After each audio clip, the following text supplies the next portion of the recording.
బిస్మిల్లా రెహమాన్ రహీం. మిత్రులారా, మీతో ఒక మాట. ఈ రోజున మనము దుస్తులకు సంబంధించి ఒక విషయం తెలుసుకుందాము. మనిషి దుస్తులు, బట్టలు. ఎందుకంటే మనిషికి చాలా ఆసక్తి అయినటువంటి అంశం అన్నమాట దుస్తులకు సంబంధించి. మంచి దుస్తు వేసుకోవాలి అని చెప్పేసి. సహజంగా మనిషి దుస్తులు ఎందుకు వేసుకుంటాడు అంటే, ఒకటి, తన నగ్నత్వాన్ని కప్పిపెట్టాలి. రెండు, తనకు ఈ ఎండ నుండి వాన నుండి రక్షణ ఇవ్వాలి. మూడు, అందంగా కూడా కనిపించాలి. ఈ మూడు లక్ష్యాలు మనిషి దుస్తులు వేసుకుంటాడు. అయితే మంచి దుస్తులు వేసుకోవడము తప్ప అంటే తప్ప ఎంత మాత్రం కూడా కాదు. ప్రవక్త ముహమ్మద్ సల్లల్లాహు అలైహి వసల్లం వద్దకు ఒక వ్యక్తి వచ్చి, ప్రవక్త, మంచి దుస్తులు వేసుకోవడం కూడా గర్వంలోనికి వస్తుందా, అహంకారంలోనికి వస్తుందా అంటే, ప్రవక్త సల్లల్లాహు అలైహి వసల్లం ఏం చెప్తారు అంటే, లేదు, అల్లాహు జమీలున్ వయుహిబ్బుల్ జమాల్, దైవము చాలా అందమైన వాడు, అందాన్ని ఇష్టపడతాడు. కాబట్టి మంచి దుస్తులు వేసుకోవడము, మంచిగా కనపడము అనేది అది ఎంత మాత్రం కూడా తప్పు కాదు, అహంకారం కాదు.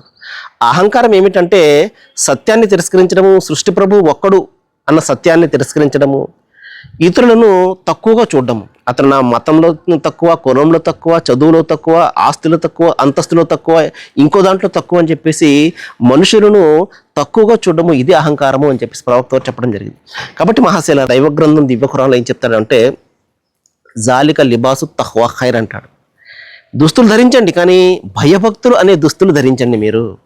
అంటే దైవానికి భయపడే జీవితం ఏదైతే ఉందో అది లేనప్పుడు మనం ఎంత అందమైనటువంటి దుస్తులు ధరించి ఏంటి ప్రయోజనం?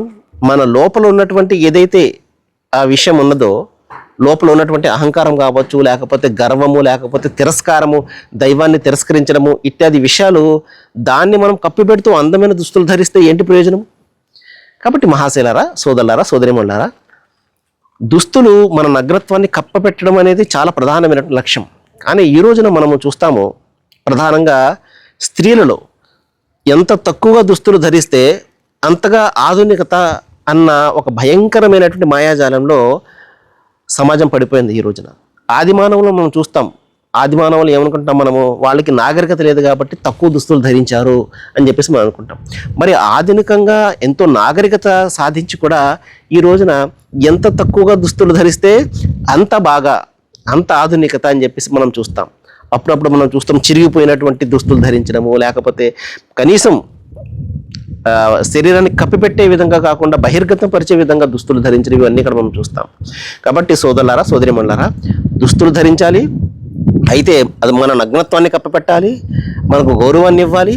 ప్రధానంగా భయభక్తి అనే దుస్తు ఏదైతే ఉందో, దైవానికి భయపడడం అనే ఏదైతే దుస్తులు ఏవైతే ఉన్నాయో వాటిని మనం ధరించాలి. సర్వేజన సుఖినో భవంతు. Thank you.